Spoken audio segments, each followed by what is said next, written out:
Welcome back, everybody. This is Eric and Chad here with Iraq Veteran 8888. Today, we've got another Gun Gripe episode for you, and we're going to be diving into H.R. 7910, also known as the Protecting Our Kids Act. The bill just made it out of committee yesterday in a very heated committee hearing. 9 hours and 44 minutes. Which I must say, Chip Roy did a fantastic job. Thomas Massey did a fantastic job really laying out some amazing facts. Thank you guys so much for your dedication to the Second Amendment. Thomas Massey's one of the best as far as I'm concerned. But anyway, we are going to dive into this bill and talk about what it can mean for some of you and to obviously speculate about what we think could happen with this. Before we get started, I would like to thank our friends at Sonoran Desert Institute for supporting our videos. Thank you for supporting Gun Gripes. And they have some amazing distance learning programs in the field of gunsmithing technology, also gunsmithing, obviously, reloading. Their programs are great. Their instructors are amazing. Get yourself some education and get out there and become a gunsmith if you want. Their programs are awesome. Check them out, Sonoran Desert Institute, SDI, and tell them we sent you. So there's not a summary available yet for this particular bill, but there are some various amounts of synopsises out there that we can go through and talk about it. There are 6 key components to this bill that we're going to break down in today's presentation. So it's just more of their shenanigans, isn't it? Yeah, and I've seen talk about this being an assault weapons ban, like the typical regurgitated nonsense. Pull up that other screen. We've got this fancy new TV down here, and I can actually read what Eric's reading. That's right. So now we can share information a little bit easier. So this bill, comes after, the recent events in Buffalo and Uvalde. Okay, as you guys are obviously probably well aware of what happened. So H.R. 7910. All right, this would raise the purchasing age for semi-automatic rifles from 18 to 21. Not only semi-automatic rifles, but also semi-automatic shotguns as well are included in there. Basically, semi-auto, long guns. Okay, you got to be 21 to purchase if this thing goes through, which all indications point to this going to the House next week. It's Friday right now, so it's likely going to pass the House, and hopefully, with you guys' support and contacting your reps and such, and hopefully people using their brains in the Senate, it will get stonewalled in the Senate and not go anywhere. That's why they want to always nuke the filibuster. Absolutely. Right? You notice they want to keep the filibuster ruling in place when it doesn't suit them. But then, of course, when they need it to get what they need, they're perfectly willing to try to nuke the filibuster. Now, we know that Manchin and Sinema, 2 Democrats who are a little bit more, let's just say, freedom-minded and constitutionally minded, at least in this particular case, obviously kept the filibuster in place. They could have voted to nuke it, and they decided not to. So that means that in the Senate, in order for this bill to go forward, it actually has to have 60 votes rather than 50 votes, I believe is how that shakes down. So Kamala Harris would be the tiebreaker.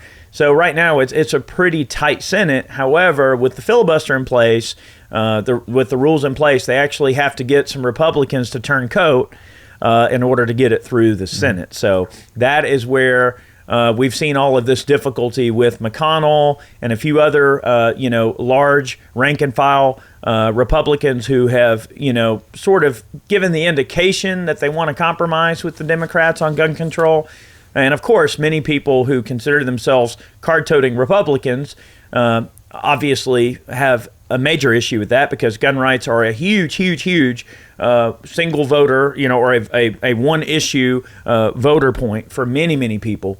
So they're treading on some scary water. I mean, it's midterms. We got elections this year. I mean, these people could get their butts absolutely booted out of Congress if they play this thing the wrong way. So that's why it's important that we maintain the pressure on these people and not allow them to break file, if you will, or break ranks, if you will, and vote on gun legislation. We want them to be absolute, line in the sand, absolutists when it comes to the Second Amendment.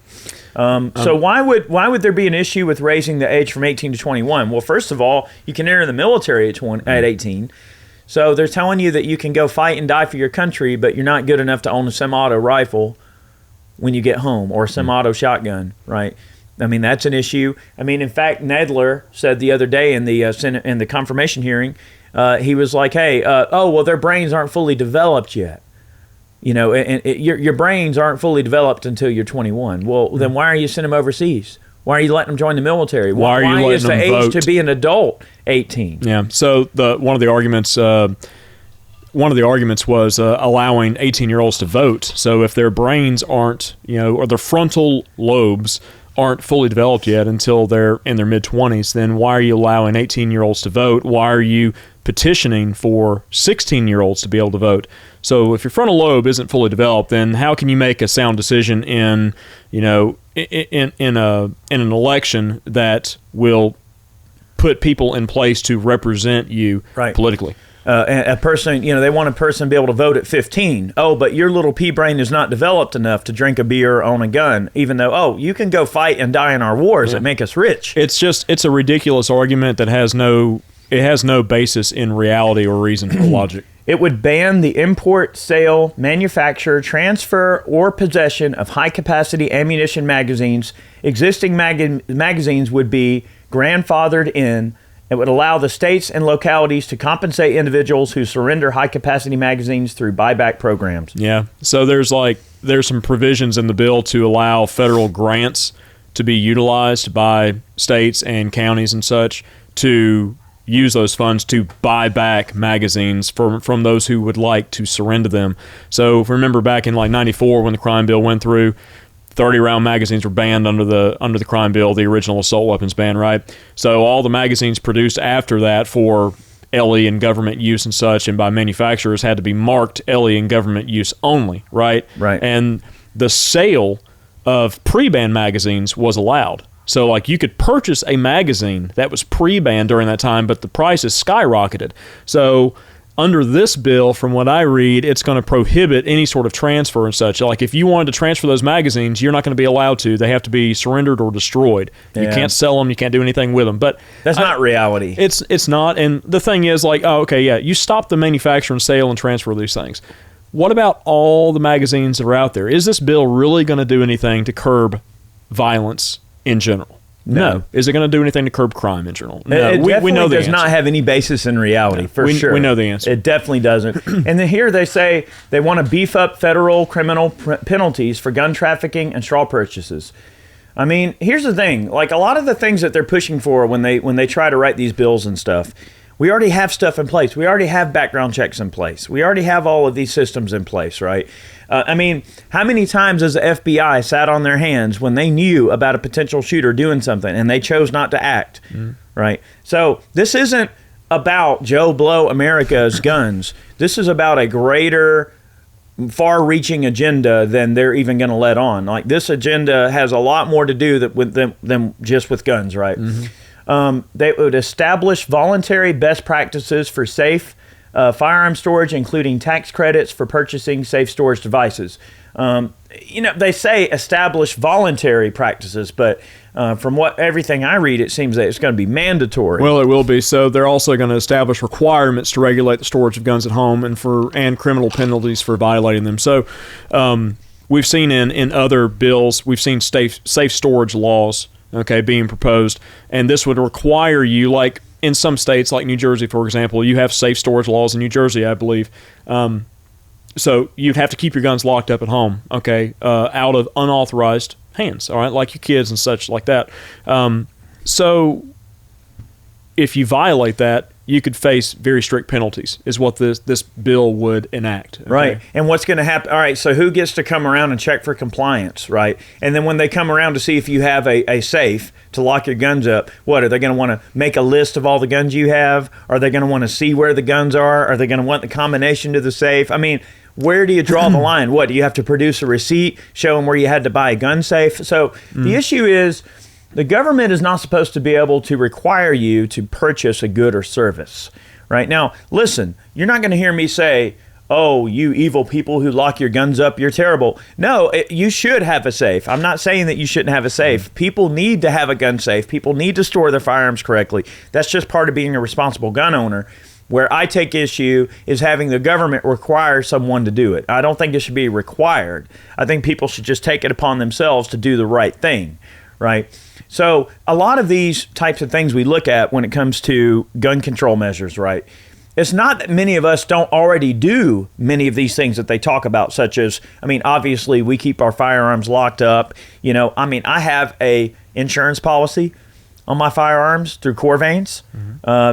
Big shout out to Corvains. Amazing group of people. You should definitely get one of their policies. They're awesome. I have one too. Right? I have a Corvains policy. So, yeah, I insure my firearms. I have liability insurance, right? I lock my guns up. I mean, everything we do, we cross every T, dot every I. I mean, I try to do everything I can because, look, I'm in the public eye no matter what anybody wants to believe about, you know, oh, well, people are going to vote with their feet and do X, Y, Z in terms of things related to the Second Amendment. At the end of the day, I'm in the public eye and a lot of people know who I am. So, yeah, you better believe that everything under this roof is 110% on the up and up in terms of how we handle things. The point is, though, I don't think the government should be put into a position where you give them the key to Pandora's box. Right. Just like we've said in the previous gun gripe we just filmed and many other gun gripes that Chad and I made together, we do not trust the administrative state. Right. And you see all of these people who are veterans, right? And many veterans are anti-gun, believe it or not. Look at all these people running for Congress that are veterans, and they're running totally on the anti-gun ticket. Right. Do you really want the people who lost your DD-214, lost your promotion pack, they lost all of your medical records, they lost your shot records? How many of you had to go through the gauntlet of needles like 4 times because they lost all of your immunization records, right? Do you really trust the same people who lost all of your paperwork, your promotion pack, all of that, your Word document, your word picture, all that? Do you really trust those people who lose paperwork and are terrible at logistics of keeping up with stuff to have the ability, the same people who cannot handle paperwork, do you want those same people to have the ability to kick in your door and shoot you over something? Ask yourself that question. Do you really want the S shops having that ability? I mean, look, that's what this all comes down to, okay, at the end of the day. Many of us do not trust the administrative state. We view them as incompetent. We view our personal responsibility that we engage in as being responsible people as having a higher degree, a higher level of trust that we have in each other, in our neighbors, and our constituents when we're politically engaged or whatever, our constituents, or if we're just in our neighborhoods about with each other, right? We trust each other to do the right thing way more than we trust them to tell us to do the right thing. So that's the issue. While I agree, having a safe, absolutely very important. You should have a gun safe. I agree with this section. I don't think the government should have the ability to say, you have to have it or else. Anytime that you allow them to point a gun at you and potentially commit violence against you and your family over something, that's something that should be avoided at all costs, I think. So I agree. You buy a safe, by all means. Yes, provide a tax credit for someone who buys a safe. That's smart. I like that idea. Give them a tax break, but don't make it mandatory. Don't allow a criminal penalty in association with not having a gun safe. That's a terrible idea. There's no provision that I've read in this bill related to like required training or anything like that. But we've talked about in some states before with concealed carry permits and such, the requirement for training, the requirement for a reason to have a carry permit and such, the requirement to have safe storage and such. Are those smart things? I mean, as you mentioned, they are intelligent things to take into account when you're a firearms owner. But should they be mandatory? No, absolutely not. You should get training. You should own a safe. You should obviously be a good, positive ambassador to the Second Amendment. And that means being safe and being secure and having training and making good judgment decisions and carrying your gun professionally and carefully and being smart, right? Yes, but should the government have the key to Pandora's box? Answer is absolutely 110% no. All right, so one of the surprising things that I found in this bill was related to bump stocks. Here we go with bump stocks again. So it would require existing bump stocks be registered under the National Firearms Act. It would bar the manufacture, sale, possession of new bump stocks for civilian use. Okay, so here we something go. we want to quickly kind of talk about here. The GOA sued them over this, right? And Tim at Military Arms Channel was one of the plaintiffs on the bump stock case, and the courts threw it out. A lot of people don't know that because there hasn't been like a lot of fanfare about it. But bump stocks are currently as far as the letter of the law, they're a thing. You can own and use a bump stock right now, as far as what I know. So here's the thing, right? What they're trying to sneak in here with this bill, if they can get bump stocks to be considered an NFA item or otherwise, let's just say, let's forget the fact that it's a bump stock. If they can make an accessory an item that they can say, hey, this is a machine gun, this is subject to NFA, that opens up the floodgates for them to do so many other things. All right, so look at the ATF's first major rule change, right? It was related to bump stocks. What did Trump say? Trump said, hey, I'm going to sign an executive order and tell the DOJ, the ATF to go after bump stocks. What did they do? They went after bump stocks, right? But that's done under Chevron deference, okay? So under Chevron deference, it's a complicated, codified rulemaking process that I'm not going to try to go into here because I'm not a lawyer. You might want to ask Coley on the or ask somebody. I'm not a lawyer. But Chevron deference gives them the ability to kind of push certain matters off to administrative agencies, alphabet agencies that are outside of the lawmaking body, the lawmaking process, right?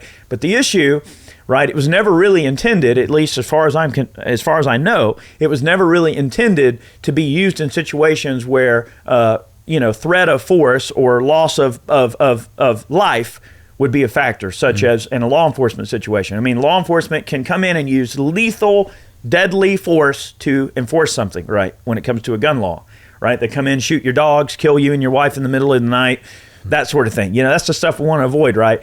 So it creates this really terrible and slippery constitutional slope, right? Because what happens is, all right, what they did bump stocks, then they did braces, and did the frame and receiver rule, and then now they're, all of the records they're keeping. I mean, there's all these things they're doing under this little rulemaking little loophole, right? This gray area, okay?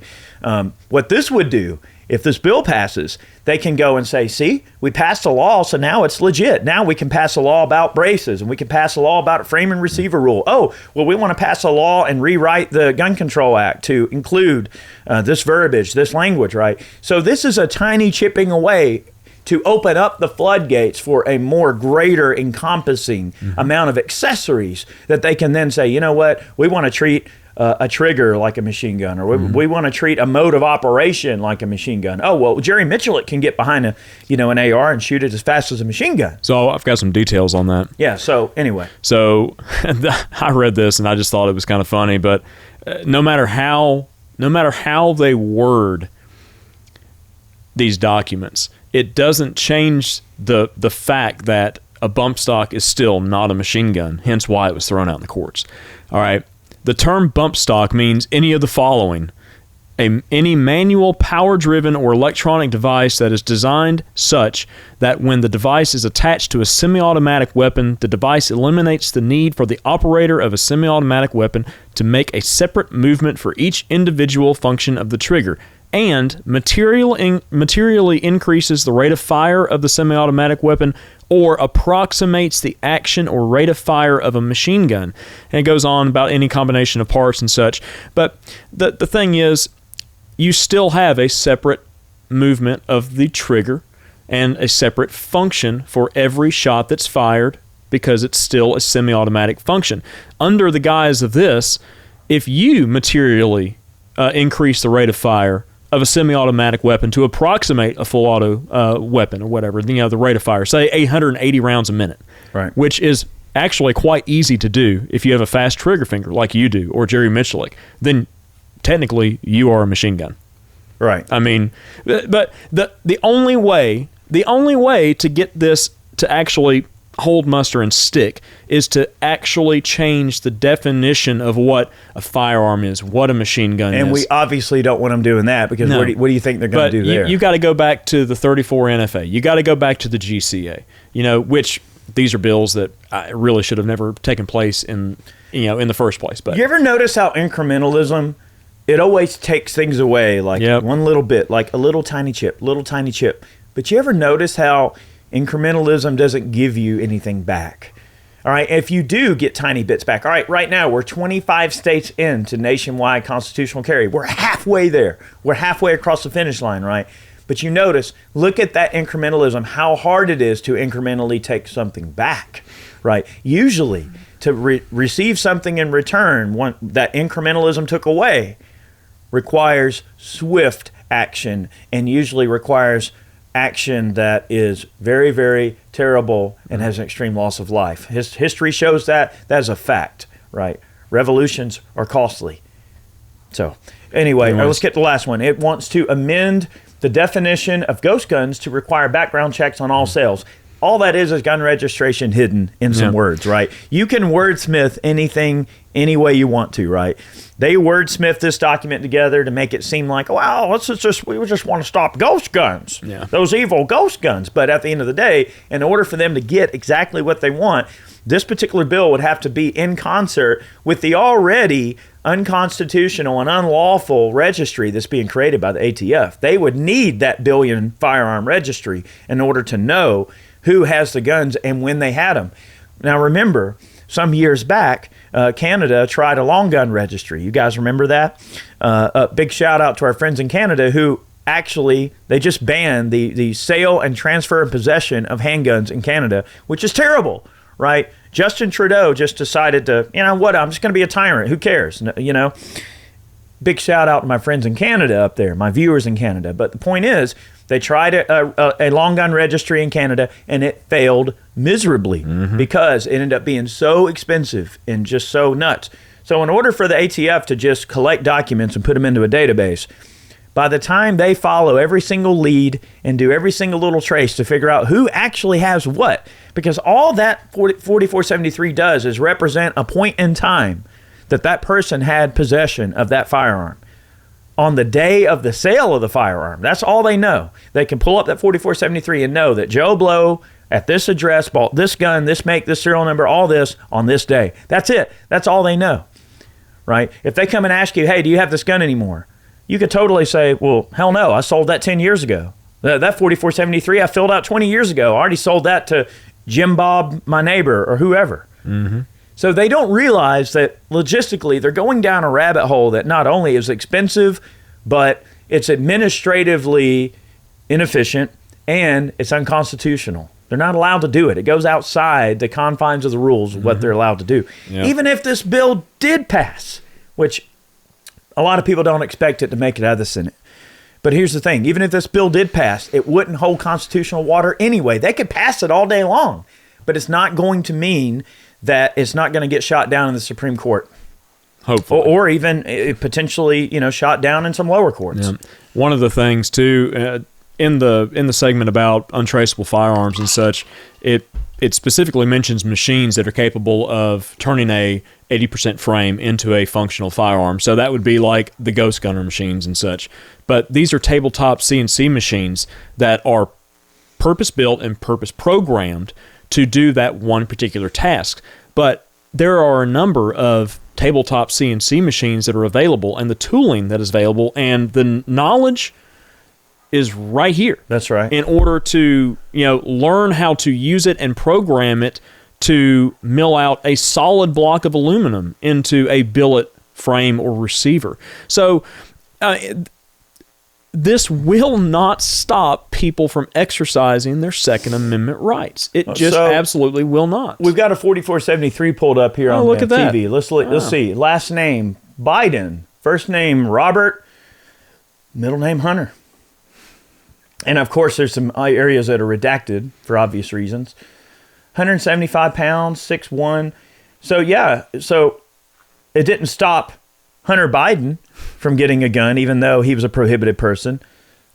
I mean, their hypocrisy knows no bounds. I mean, there's so much evidence of him, being a user of controlled substances, like Title I substances and such. And it's no thing.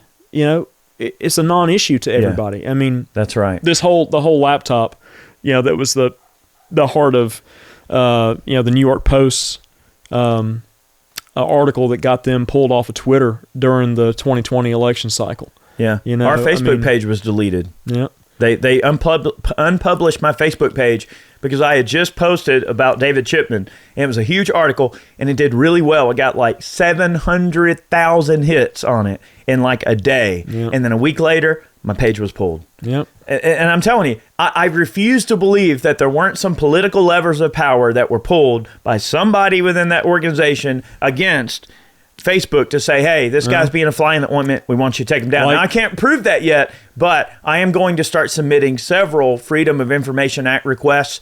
I just have to know the specific departments I need to go after, and we're still looking at getting some of that information together. Listen, if you are a whistleblower at Facebook and you want to help peek up the skirt, Mark Zuckerberg's skirt, and give me a little idea what you see, I would be most certainly in your debt. And so if you love freedom and you want to help us out, I would really like to have any type of communications in regards to my page that might have occurred between the administration or the government in general and Facebook. So if you want to provide that to me, that will make Uncle Eric very happy, because that would help me out in court if I decide to take these sickos to court.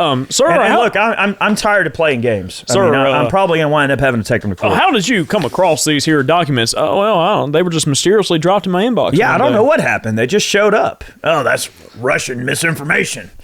It was the Russians. It was the Russian hackers. It came in a yellow envelope with, a bunch of, sickle and hammer stamps from the Cold War. A bear came and delivered it. I don't know what happened. It was a Saint Bernard with one of those barrels of whiskey under his neck. Whiskey and a letter.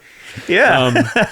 But yeah, it's just, if you guys watched any of the committee hearing yesterday, we were busy, but we kind of popped in occasionally throughout the day, and there was a lot of great testimony on the side of freedom, and a lot of truth being spoken. One of the biggest takeaways that I had was, I think, from Jim Jordan. He was referring to or referencing, the reason for these things happening in our society these days, anyways, the root cause. And the anti-gunners, the liberals, the Democrats, however you want to spin them, they always want to point to the gun being the problem. All right, it's always the gun. It's always the gun. Gun. But we look at societal changes, cultural shifts over the years, what we're putting in our water, what we're putting in our food, how we're raising our children, the things that they're exposed to on social media and television programming, movies. All these things come into play to developing young minds. And when discipline is taken out of the household, when fathers are taken out of the household, this is the result. And we're not focusing on the root cause. And there's a lot of people out there that hold the same sentiment as I do with this, but that's the biggest thing is societal. The deep lying cultural issue that is not being confronted that is going to end all of this. If we get strong men and women in households raising strong young boys and girls into strong men and women, this problem will go away. We have to bring respect and honor and integrity back to our institutions. We have to protect the very, processes of government that we use to govern, right? Or that we use to choose our representation, right? So if we can't deal with election integrity issues, if we can't solve the cultural issues that are on the backbone of this situation, we're never going to solve it. Everything that they do is always going to be a Band-Aid. Actually, a false sense of security. Yeah. And just a quick reference here. I realized I wasn't following Jim Jordan on Twitter, so I went ahead and followed him. And I'd like to share, I actually did share a tweet from Jim Jordan this morning. I'd like to read it. Quote, I am convinced that a criminal who wants a firearm can get one through illegal, untraceable, unregistered sources with or without gun control. End quote. Senator Joe Biden, 1985. Well, maybe Joe Biden's forgotten what he said. Maybe he doesn't remember, but we remember. And guess what? The internet never forgets. The internet never forgets. And that's something you need to keep in mind. So, well, look, I think that's a good way to segue out of here. It is. But look, it's our responsibility, as U.S. citizens to put the family unit back on the pedestal. It's not up to the government or local leaders and such. It's up to us in our own households. The people. So, I think that people have lost sight of that concept, and people are lazy these days. I mean, look, I know a lot of people through, church and through just the local community and such, and through family, friends, and everything, that are very lazy people when it comes to raising their kids. They want to put them on this and just don't bother me.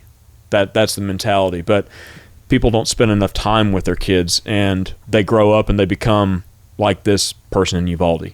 That's what they turn into, because they're not paid attention to, they're not disciplined. And this is just speculative. I don't have any proof of this, but just looking at history and what's gone on in past times and such, and seeing what's going on now through the lens of my pre-40 age self, I'd like to think I'm a little bit more mature in that realm, and I'm a father. I've got several children, and one more literally due this month. And I guess what scuba diving is your midlife crisis? Is that what it was? Well, I guess it was. I don't know. Yeah, or was it ham radios? I don't know. You went through that lantern collecting phase. A little bit of everything. Well, look, you got like 50 lanterns. I know. Yeah. But I got a lot of hobbies, but I'd like one to think day we should light all of them up. I'd like to do all that. 50 of them. But look, call it a midlife crisis. But I'm at a point now where I want to learn new skills and such. And before we were pregnant again, I was actually going to go and start doing pilot certification. So. Yeah, I want to get my captain's license. That's one thing. A good buddy of mine. Well, you know Dustin, but Dustin just went to to school to take his captain's license. I think that's cool. Our buddy Dustin. Yep. He does a lot of hunting videos with us. Run to the outdoors. Yeah, check him out. But anyways. I do want to get my captain's license eventually. But anyway, I digress. Look, the point is we have to fight this tooth and nail. Contact your senators and absolutely urge them to vote no for this, right? Well, go ahead and contact your House representatives as well, because that's where it'll wind up first. But like I said, all indications point to it passing the House. Yeah, it'll probably make it through the House, but the Senate is where we have the chance to stop it. So, look, if you want to join GOA, that's awesome. I would really appreciate it. We're trying to grow the numbers in Georgia. All right, if you're in Georgia here, I am the Georgia State Director for GOA. We'd love to have you amongst our ranks. Join, support us. I receive absolutely no money in connection with you signing up for a membership for GOA. I'm very stringently line in the sand when it comes to that sort of stuff. So every single dollar that you donate to the GOA, if you decide to join, that money goes straight to the organization. I see none of that. All I want to do is help the organization grow. That's it. But if you want to join GOA, we'd love to have you. And look, we got to keep our ear to the ground on this. All right, it's important. We have to make sure that we're staying active and that we're, making sure we're not being complacent when it comes to this sort of stuff. They will sweep this shit under the rug if we let them. We can't let them. So, look, stay courageous, right? It'll all be okay. We'll pull through this together as a community. So, have yourselves a great day. Many more videos on the way. I hope everybody enjoyed this presentation, and, make of it what you can. And, look, educate each other. And stay free and, be happy. Do the best you can. Don't let it get to you. We're going to get through it. So have a good one. Many more on the way. We'll see you soon. See you in the funny papers.